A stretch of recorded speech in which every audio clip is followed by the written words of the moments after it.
Once upon a time, not so long ago, there was a little girl, and her name was Emily.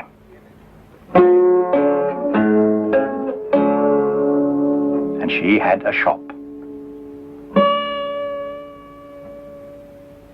There it is. It was rather an unusual shop because it didn't sell anything. You see, everything in that shop window was a thing that somebody had once lost, and Emily had found, and brought home to Bagpuss. Emily's cat, Bagpuss. The most important, the most beautiful, the most magical, saggy old cloth cat in the whole wide world.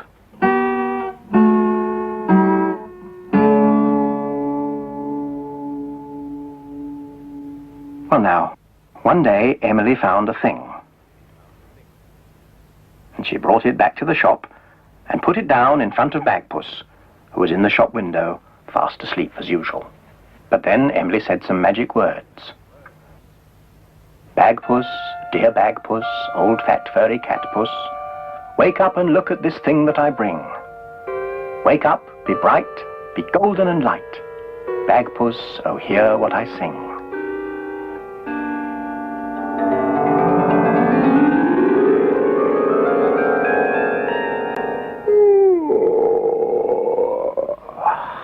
And Bagpuss was wide awake. And when Bagpuss wakes up, all his friends wake up too. The mice on the mouse organ woke up and stretched.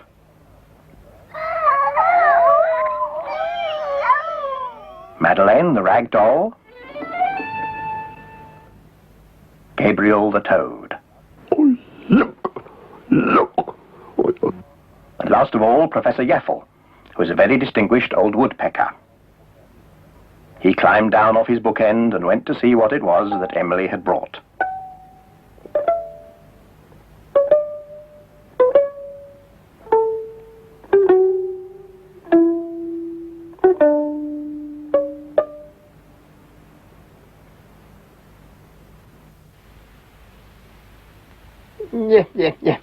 Oh dear, oh dear. Another heap of things. Broken bits of things. Oh dear, I sometimes wish Miss Emily would bring things that aren't quite so broken. This is obviously some sort of statue, but what it is a statue of is another question, and not one that I can answer unless somebody can put it together again. Wait, we will find it, we will bind it, we will stick it with glue, glue, glue. We will stickle it, every little bit of it, we will fix it like new, new, new. We will find it, we will bind it, we will stick it with glue, glue, glue. We will stickle it, every little bit of it, we will fix it like new, new, new. We will fix it like new, new, new. What on earth is that? No, I'm sure nobody ever made a statue as odd as that. No, I'm sure that's quite wrong. We will find it, we will bind it, we will find it, we will bind it, we will stick it with glue, glue, glue. We will stickle it, every little bit of it, we will fix it like new, new, new. No, be careful. No, that's dangerous. Stop at once. That whole heap is dangerous. That heap has only got to fall on poor little Charlie Mouse and he would be squashed. Ooh. Now, very carefully, take it to pieces again. Just one piece at a time, but very gently.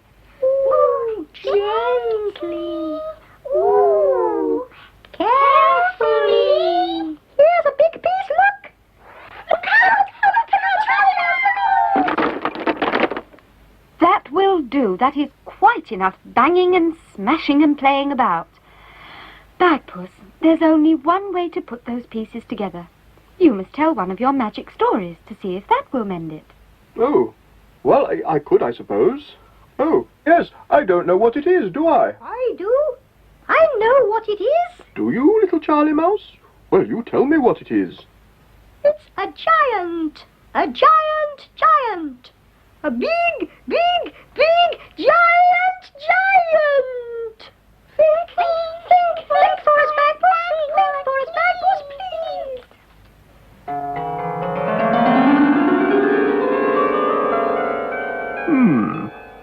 Ah, yes, yes, a giant. A great, big, giant. He was a good, friendly giant, but really rather large. And he had a drum which went. And he marched around the town with the boys in the village band.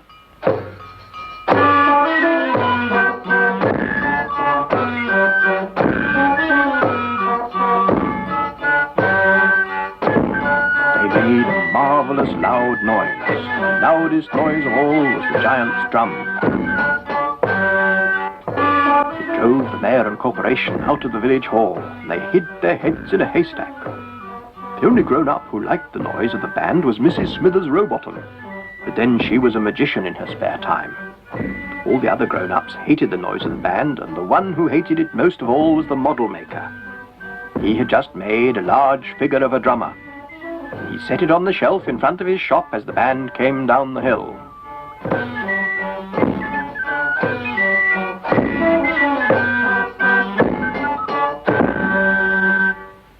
"Look," said the giant. "Look, that is me." And he beat his drum. The statue smashed into 100 pieces. The model maker was furious. The mayor and corporation were furious. The mayor said, "Go home to your cave, giant. You are too noisy, you are too large, and you break things." The giant walked sadly away. He didn't mean any harm. He just liked playing in the band. He sat on the wall of a garden and felt sad. It was the garden of Mrs. Smithers Rowbottom. She saw how sad he was, so she propped her pruning ladder against him and climbed up to talk to him. The giant told her what had happened. He said, "I don't mean to break things. I hate being so large. I really do wish I could be smaller." "Don't worry," said Mrs. Smithers Rowbottom. "I'll see what I can do."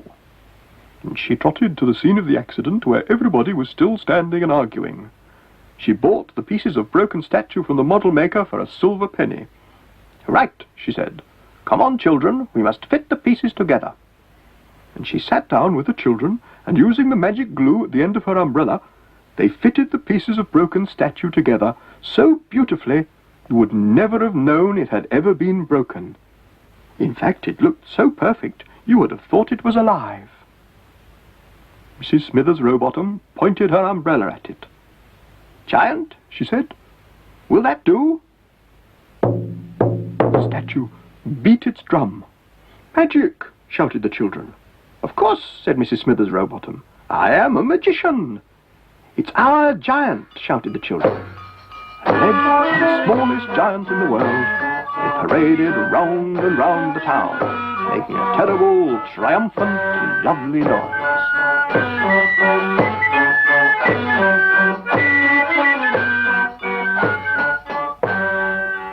Look, he's mended. Yep. Very good, Bagpuss, very good. Nothing like a bit of magic, I always say. There he is, the smallest giant in the world. It's not. He's a giant. No, don't be ridiculous. That is a very small statue. He's big. Giant. Oh, no. Yes. You are all perfectly right. It is all a matter of scale. All a matter of one thing being so much bigger than the other thing, and so much smaller than something else. I don't know what you're talking about. That is a small statue, whatever way you look at it. All right then. Mice, we'll have to explain it to Professor Yaffle. Have you got the roll for the Song of the Flea? Heave. The marvelous mechanical mouse organ.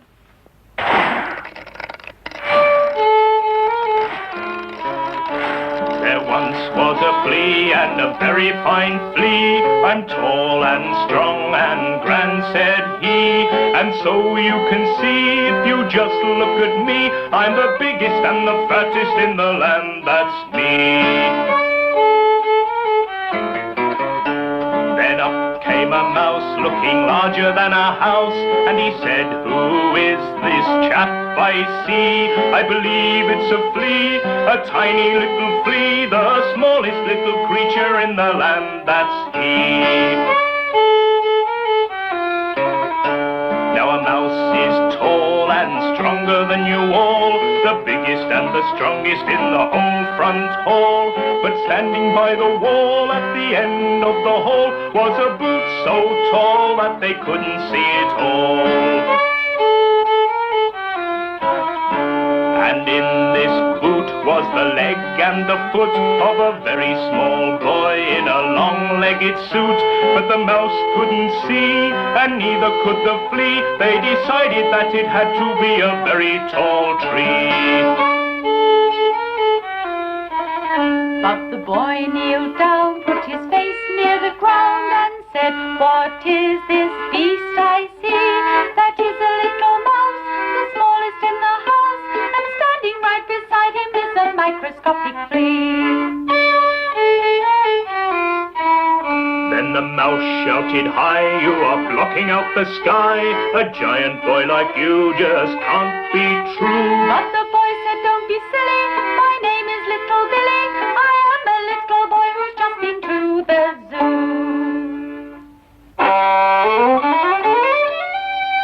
I will tell you what I saw there. There are animals galore there, and they all were many, many times as big as me.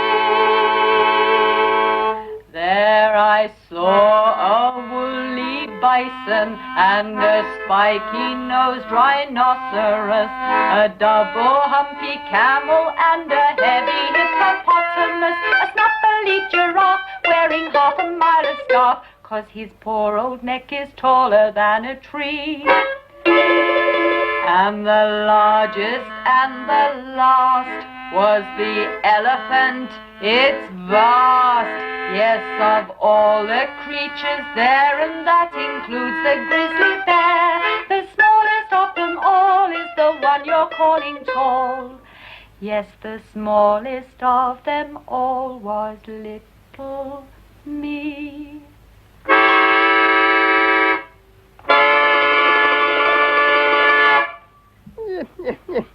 Well, it's quite obvious what that is all about. The smaller you are, the larger the other things seem. You mice can think that is a giant if you like. But I still say, if that is a giant, it's the smallest giant in the world.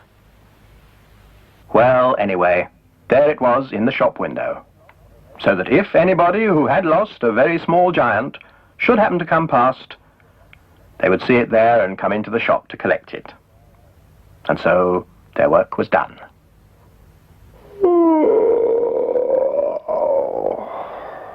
Bagpuss gave a big yawn and settled down to sleep. And of course, when Bagpuss goes to sleep, all his friends go to sleep too. The mice were ornaments on the mouse organ. Gabriel and Madeleine were just dolls. And Professor Yaffle was a carved wooden bookend in the shape of a woodpecker. Even Bagpuss himself, once he was asleep, was just an old, saggy cloth cat. Baggy and a bit loose at the seams. But Emily loved him.